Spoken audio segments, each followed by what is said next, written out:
Hello students, in our today's lecture of the cash budget, as I have told you that illustration 5 we are doing in the next lecture. So let's start the illustration number 5.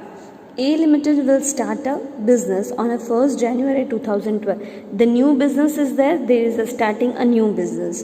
When it issue of 52,000 equity share 10 rupees each at a premium at a 30% payable in cash to finance. Point number A. Capital expenditure on 1st January 2012 of rupees 5 lakh. Out of that 1 lakh 1,000 on 31st March by the cash payment. Then working capital for the fourth 6 months are on the basis of first point. Sales gross profit being 25% of sale will be January and February 60,000 per month, March 80,000, April 1 lakh and May to July 40,000 per month. Collection are made on the last date of the month after that in which goods has been sold. Commission at 5% payable on the collection. Second point, on the date of the each month there should be a stock supplied to all the sales from the following month only. The payment to be made on the last date of the month after that the goods were purchased. Then salary and other fixed expense January to March 3,000 per month, April to June 5,000 per month. There are payable on the last date of the month. Prepare the month-wise cash budget for 6 months ending June 2012. So let's start the calculation. Illustration number 5. Cash budget for the month January, February, March, April, May and June. Start with the opening balance. Opening balance of the cash. The newly set up new business is there, so it's started from 1st January and it's a new business. So no opening balance will be there. It is given, we have to write, but here we are assuming that obviously no opening balance will be not there. So it will be less. Then add receipts. First, here is an issue a equity share of rupees 10 each and a 30% premium at a 30% premium. So whenever we issue the sale we receive the cash or bank balance, right? So here we will write share capital and security premium. So first cash. So 52,000 equity share of rupees 10. So 52,000 into 10, 5,20,000. 30% premium was there. So 1,56,000 is a premium amount received. Then अब बारी है sales की. Sales include 25% of the gross profit which is February, March, January, February, March respectively. Sales is given. Collection is to be made on the last date of the month after that in which goods were sold. So जो भी महीने में sell goods हुआ है उसका last date after month का हो गया. दैट मीन्स यहाँ पे 1 महीने का लैग पीरियड है. तो जनवरी का फरवरी में मिलेगा, फरवरी का मार्च में मिलेगा. सो ऐसे कैरी फॉरवर्ड होता जाएगा. सो यहाँ पे जनवरी का फरवरी में 60,000, देन फरवरी का जनवरी में 60,000, मार्च का अप्रैल में, अप्रैल का मई में 1 लाख रुपीस एंड मई का जून में, जून का 40,000. और देख लेते हैं कौन सी रिसिप्ट की अमाउंट है और कोई भी रिसिप्ट की अमाउंट नहीं है तो टोटल कर लेंगे receipt. 5,20,000 plus 1,56,000, 6,76,000. Then payment.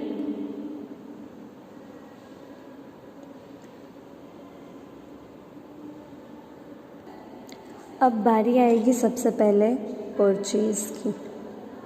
Purchase में क्या दिया गया है, on the date of the each month there should be a stock to supply the all sales of the following month only, यानी कि पहले मंथ के पहले दिन सारा का सारा सप्लाई आ जाना चाहिए for the sale of the following month, यानी कि फॉलोइंग नेक्स्ट मंथ का जो भी एस्टिमेशन है उसका सप्लाई पहले आ जाना चाहिए। Payment to be made on the date of the month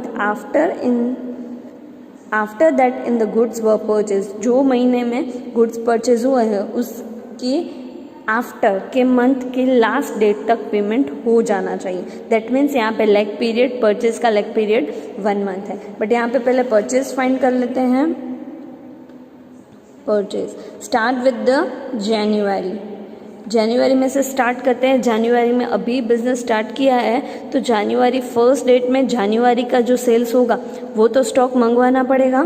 तो सेल्स है 60,000, उसमें 25% ऐड हुए हैं, तो purchase of current month 60,000 minus 25% profit, it will come 45,000। अब फॉलोइंग मंथ के एडवांस का भी स्टॉक यहाँ पे मिल जाना चाहिए। अब 1 फरवरी को कौन से मंथ का हमें मिलना चाहिए, मार्च का, तो करंट मंथ एंड मार्च, यहाँ पे आएगा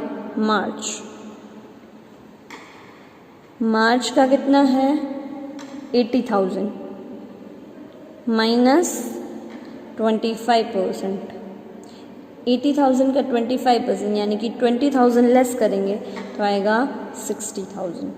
टोटल हुआ 45,000 plus 60,000, it will come 1,05,000।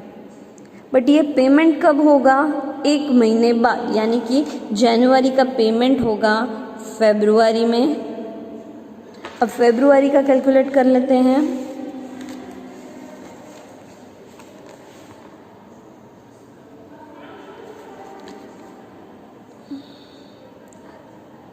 Purchase of current month यानी कि फरवरी का ही, तो फरवरी का है 60,000 minus 25% gross profit, it will come 45,000, right.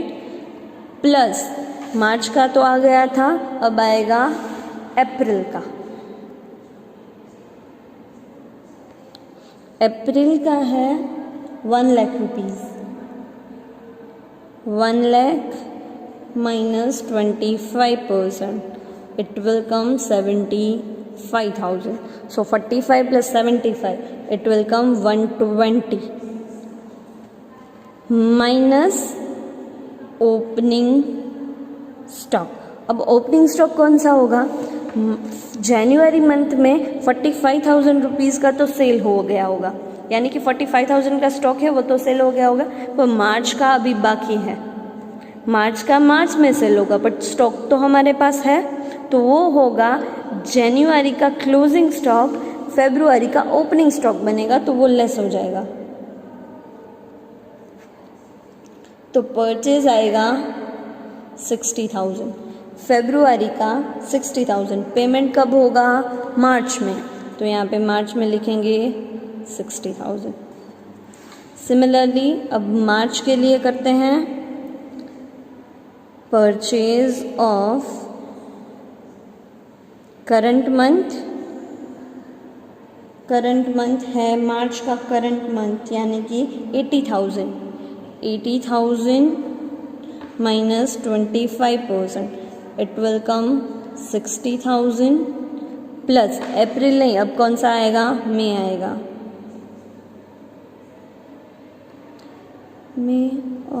मई का कितना है 40,000 माइनस 25%, 40,000 के 25% 30,000, टोटल आया 90,000। 90,000 में से ओपनिंग स्टॉक माइनस होगा, अप्रैल का जो बाकी बचा होगा वो होगा 75,000, So 90,000 minus 75,000, it will come 15,000. So वो कब पेमेंट होगा? मार्च की कैलकुलेशन पेमेंट होगी अप्रैल में. ऐसे रिस्पेक्टिवली मई और जून के लिए भी ऐसे ही कैलकुलेट करेंगे तो आंसर आएगा 30,000. Here also 30,000. अब कौन सी पेमेंट बाकी है देख लेते हैं. Salary and other fix expense.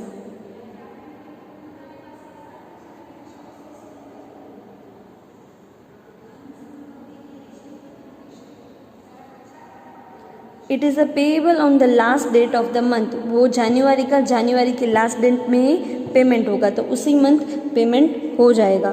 तो जनवरी का 3,000, फरवरी का और मार्च का 3,000, बाकी का 5,000.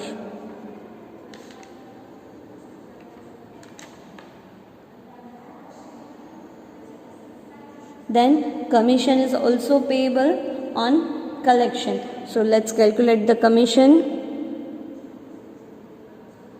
On the basis of the collection, 5% commission is payable. जो क्रेडिट सेल का कलेक्शन होगा उसमें 5% कमीशन मिलेगा. तो जनवरी में तो कुछ नहीं आएगा. देन फरवरी में 60,000 के 5% हो गए 3,000. यहाँ पे 60,000 के 5% 3,000. 80,000 के 5% 4,000. 1 लाख के 5% 5,000 and 40,000 के 5% 2,000. This is how we have calculated commission. Any other expenses would be there? Yes. Capital expenditure would be there on 31st March. It is 1,01,000 rupees. So capital expenditure 1,01,000 in March.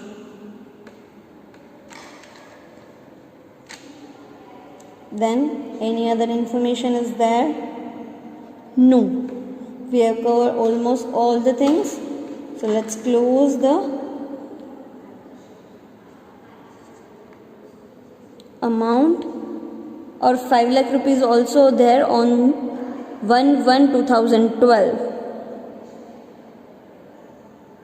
So January में 5 lakh, March में 1,01,000. That's it. Close the account. Close the statement B and closing balance A minus B. 6,76,000 and 5,03,000. Closing balance is 6,76,000 minus 5,03,000. 1,73,000. Plus 60,000, it will come 2,33,000. Payment is 1,11,000. Then 2,33,000 minus 1,11,000, it will come 1,22,000.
This is how made cash budget in the illustration number 5. Let's start with the illustration number 6, that is most important sum. This kind of sum asked in your examination, so carefully understand that. Illustration number 6. Saroj Limited has a seasonal sales. It sells goods at rupees 50 per unit. Sales are 25% cash and reminder at 1.5 months credit. The cost of goods are term of the percentage of the selling price as a follow. Material 20%, wages 25%, factory expense 20%, depreciation 10%, total 75%.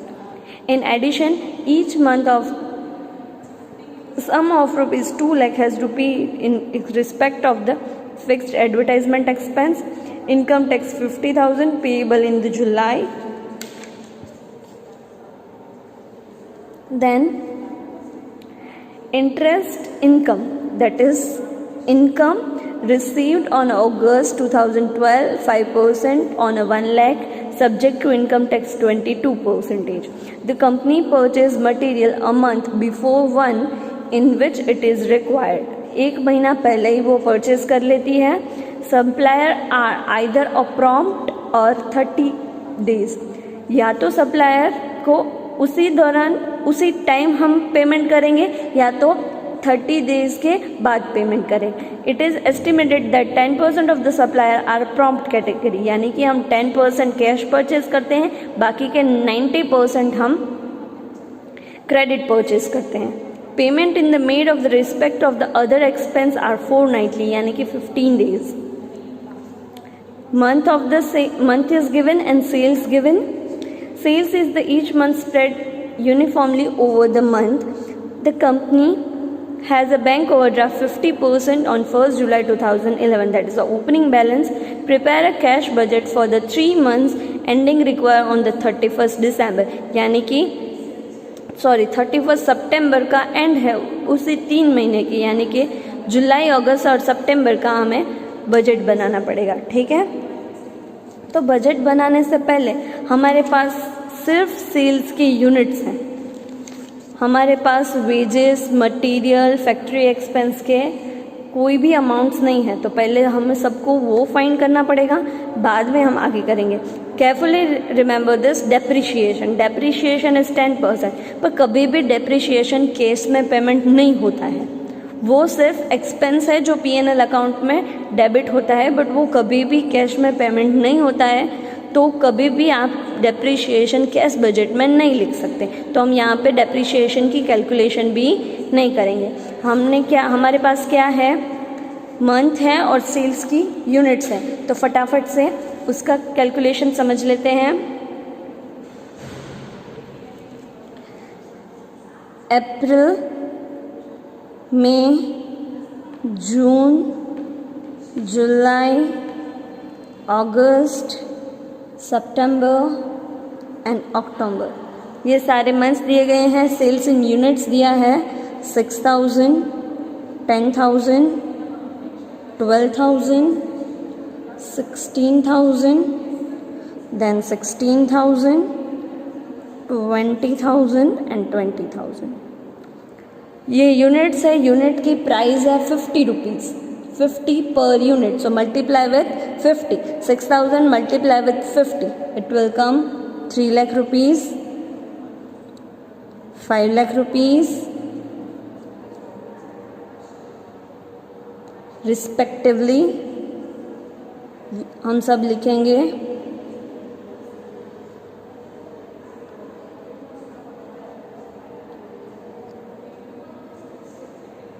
अब material का percentage कितना दिया है, 20%.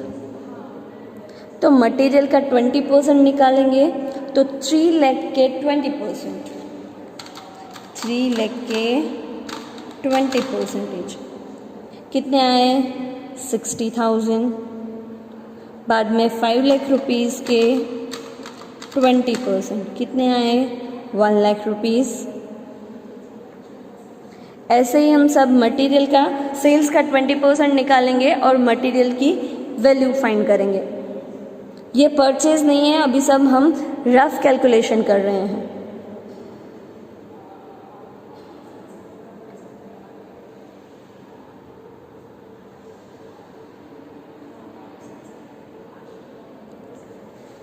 Then wages है 25%, 3 लाख के 25%।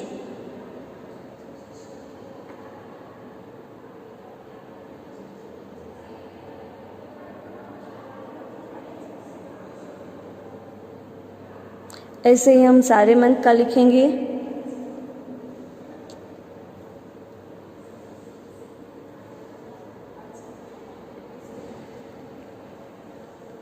Factory expense है 20%, सो sales का 20%, तो ये हमने 20% ऑलरेडी निकाल के रखे हैं, वही आएगा। और एज इट इज़ हम सारे ऐसे ही लिख देंगे।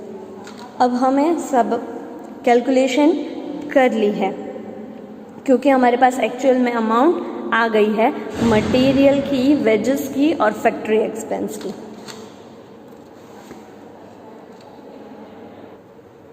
अब हम स्टार्ट करेंगे कैश बजट से। सबसे पहले ओपनिंग बैलेंस लिखेंगे। ओपनिंग बैलेंस में क्या दिया गया है? Bank overdraft. बैंक बैलेंस नहीं दी गई है, बैंक ओवरड्राफ्ट दिया है, यानी कि हमने ओवरड्राफ्ट कर लिया है। तो यहाँ पे बैंक बैलेंस -50,000 आएगी। Then plus receipt. सबसे पहले रिसिप्ट में आएगा सेल्स। सेल्स में दो प्रकार के सेल हैं, cash sales and credit sale. फटाफट से कैश सेल्स लिख लेते हैं। प्रपोर्शन क्या है कैश सेल और क्रेडिट सेल का? 25% कैश एंड 75% क्रेडिट। तो यहाँ पे 25% लिख लेते हैं कैश सेल्स। तो जुलाई मंथ का सेल्स कितना है? हमने यहाँ पे कैलकुलेशन की है। जुलाई मंथ का सेल है 8 लाख। 8 लाख के 25%, 8 लाख के 25%, 2 लाख रुपए। अगस्त के भी 2 लाख रुपए और सितंबर के 10 लाख के 25%, 2,50,000। कैश सेल्स मिल गया। अब बारी आई क्रेडिट सेल की। क्रेडिट सेल में लैग पीरियड कितना है? 1.5 मंथ।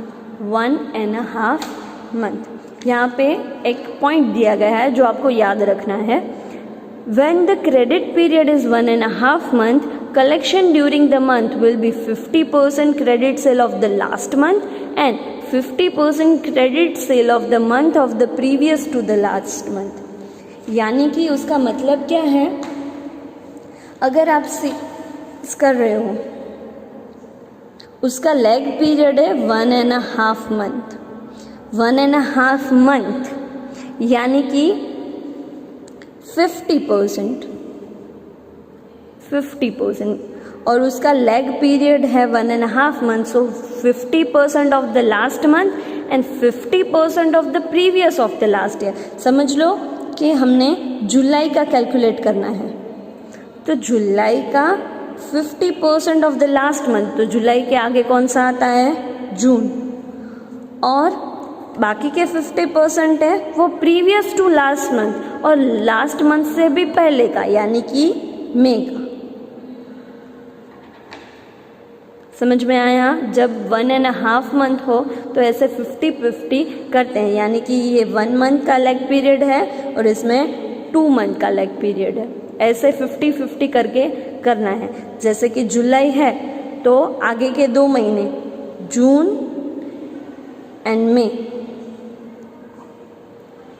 ऐसे अगर अगस्त है तो कौन से 2 महीने आएंगे? जून एंड जुलाई। सितंबर है तो आगे के कौन से 2 महीने आएंगे? अगस्त एंड जुलाई। समझ में आया? तो सबसे पहले जुलाई का निकाल लेते हैं। 50% of the June and 50% of the May. तो let's start with the June. June का सेल कितना है? 6 लाख रुपीस। जून का सेल कितना है? 6 लाख रुपीस। बट इसमें से 75% ही क्रेडिट है, 25% तो हो गया है। तो 25% कैश सेल्स है वो माइनस कर लेते हैं। क्रेडिट सेल कितना हुआ? 4,50,000। 4,50,000 के 50%, 2,25,000। और मे के भी उसी तरह से होगा। मे का है 5 लाख रुपीज़, 5 लाख के 75%, 3,75,000। उसके 50%,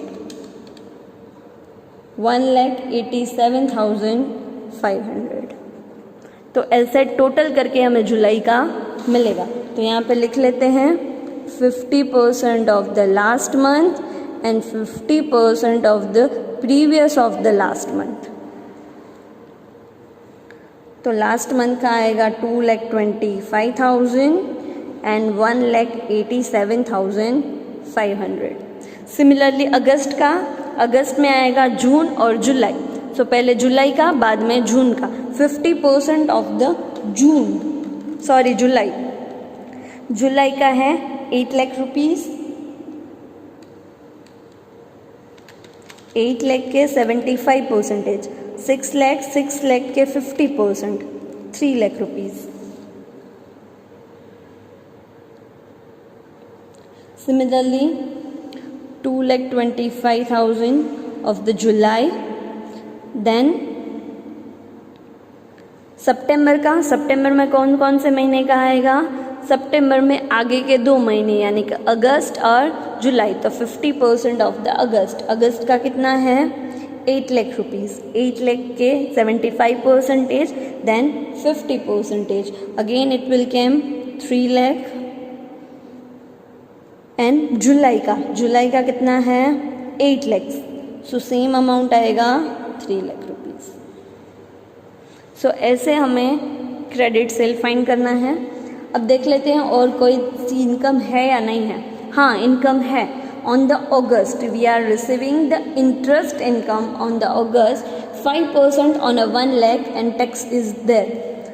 सो 5% on a 1 lakh 5,000, 22% tax is payable, so remaining 3,900 is the interest income ultimately we are receiving in August. Interest income. So we have calculated all kind of things. Let's total it out. A, then minus payments. This is the minus, so it will be deductible. So total will come 5,62,500. Let's start with the payment. First we are going to payment is purchase. See what are the condition is given. 10% is prompt, that means cash purchase, and remaining is credit purchase. फटाफट से cash purchase कर देते हैं, but purchase कब करना है? Next month का advance में पेमेंट है, सॉरी एडवांस परचेज है, यानी कि जो जुलाई में स्टॉक चाहिए वो हमने, सॉरी अगस्त में जो स्टॉक चाहिए वो हमने जुलाई में मंगवा रखा है, ठीक है। जो सितंबर में जो स्टॉक चाहिए वो हमने अगस्त में मंगवा के रखा है, तो यहाँ पे एडवांस है। तो कैसे करते हैं देख लेते हैं। कैश परचेज का मतलब क्या है? हम उसी टाइम पेमेंट कर देंगे, उसी टाइम पेमेंट कर देंगे। तो अगस्त का जो भी माल होगा वो हम कब परचेज करेंगे? जुलाई में, और जुलाई में ही पेमेंट करेंगे फॉर अ 10%।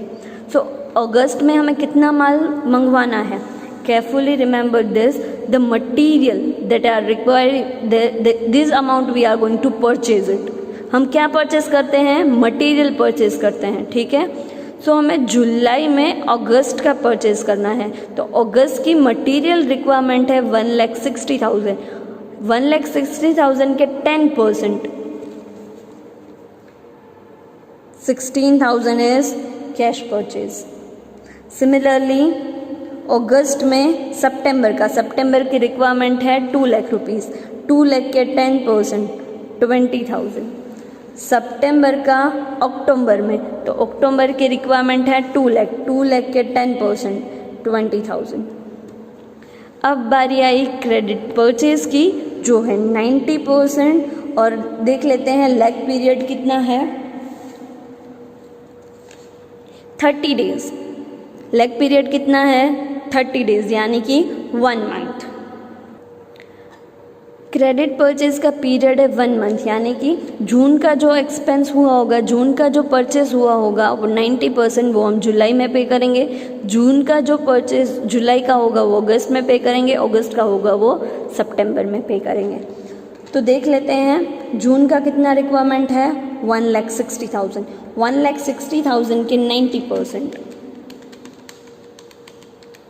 1,44,000।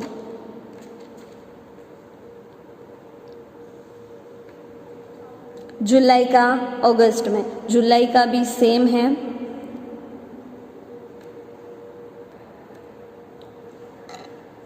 यहाँ पे समझना पड़ेगा कि जून का जो पेमेंट है वो हम जुलाई में करेंगे, ठीक है। पर जून का जो पीरियड, जून में हमने कौन सा माल लिया होगा, जुलाई का लिया होगा, क्योंकि एडवांस में लेते हैं। जून का माल होगा जुलाई का, बट पेमेंट होगा जून का। परचेज करेंगे जुलाई का, पेमेंट होगा जून का, ठीक है। तो यहाँ पे केयरफुली देखिए, जून, जुलाई एंड अगस्त। अब जून का 90% परचेज करेंगे हम और पेमेंट होगा जुलाई में। जून का 90% पेमेंट करेंगे, दैट इज 1,60,000 के 90% हो गए 1,44,000। बट वो पेमेंट कब होगा, जुलाई में। तो ये 1,44,000 है वो जुलाई में पेमेंट होंगे, इसलिए हमने यहाँ पे लिखा। अब जुलाई में एडवांस में परचेज करेंगे किसका, अगस्त का। अगस्त की मटेरियल रिक्वायरमेंट कितनी है, अगेन 1,60,000 रुपीज़। 1,60,000 के 90%, अगेन 1,44,000। बट ये जुलाई का है, पेमेंट किस में होगा, अगस्त में। तो अगस्त में आएगा 1,44,000। सिमिलरली अगस्त में किस मंथ का परचेज होगा, सितंबर का, यानी कि 2 लाख रुपए। 2 लाख के 90% 1,80,000। बट अगस्त का पेमेंट कब होगा, सितंबर में होगा, तो यहाँ पे आएगा 1,80,000। This is how the cash purchase and credit purchase are going to be calculate. June month में हम परचेज करेंगे 90%, वो पेमेंट कब होगा, जुलाई में। जून का जो पेमेंट होगा वो जुलाई में होगा, जुलाई का होगा वो अगस्त में, अगस्त का होगा वो सितंबर में। But this requirement are basis for the next month. June में जुलाई का परचेस करेंगे, जुलाई का अगस्त में परचेस करेंगे। तो यहाँ पे जून में मटेरियल रिक्वायरमेंट 1,20,000 है, बट हम कौन सी लेंगे, नेक्स्ट मंथ की। जुलाई का अगस्त में, अगस्त का सितंबर में, क्योंकि एडवांस परचेस करना है। समझ में आया, ऐसे ही हम परचेस कर देंगे। बाद में वेजेस है,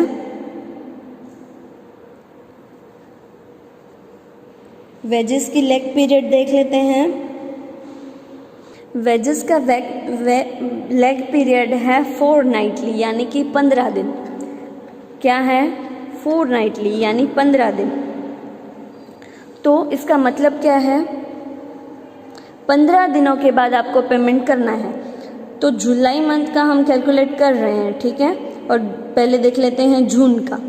तो जून महीने में 15 दिनों में पेमेंट करना होगा। तो पहले 15 दिनों में जो एक्सपेंस हुआ वो हम दूसरे मंथ में करेंगे पेमेंट, और दूसरे 15 दिनों का पेमेंट हम जुलाई के फर्स्ट वीक में करेंगे, ठीक है। तो 50% ऑफ जून आएगा, और जुलाई का फर्स्ट वीक का, जुलाई के फर्स्ट वीक का हम सेकेंड वीक में पेमेंट करेंगे। तो 50% ऑफ द जुलाई। 15 दिन यानी कि हाफ मंथ, 15 दिन यानी कि हाफ मंथ। और जैसे ही हम हाफ मंथ के लिए 50% of the previous month and current month, previous month and current month, ऐसे ही हम मंथ के हाफ मंथ के कैलकुलेशन के हिसाब से वेजेस लिखेंगे। तो फटाफट से वेजेस लिख देते हैं।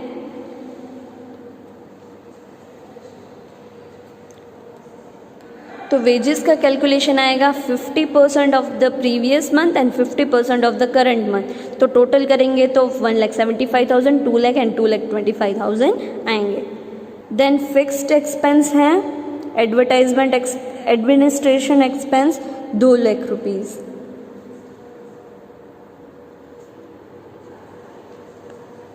और टैक्स पे करना पड़ेगा in the month of the July of rupees 50,000।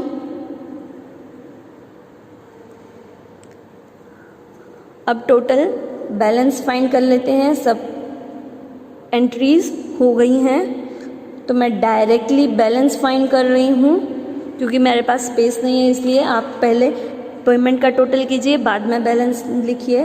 यहाँ पे बैलेंस आएगी माइनस 1,62,500, माइनस है तो माइनस ही रहने देते हैं। यहाँ पे लिखेंगे टोटल करेंगे, आंसर आएगा 1,66,400। अल्टीमेटली क्लोजिंग बैलेंस आएगा माइनस 1,57,600। अगेन यहाँ पे लिखेंगे माइनस 1,57,600।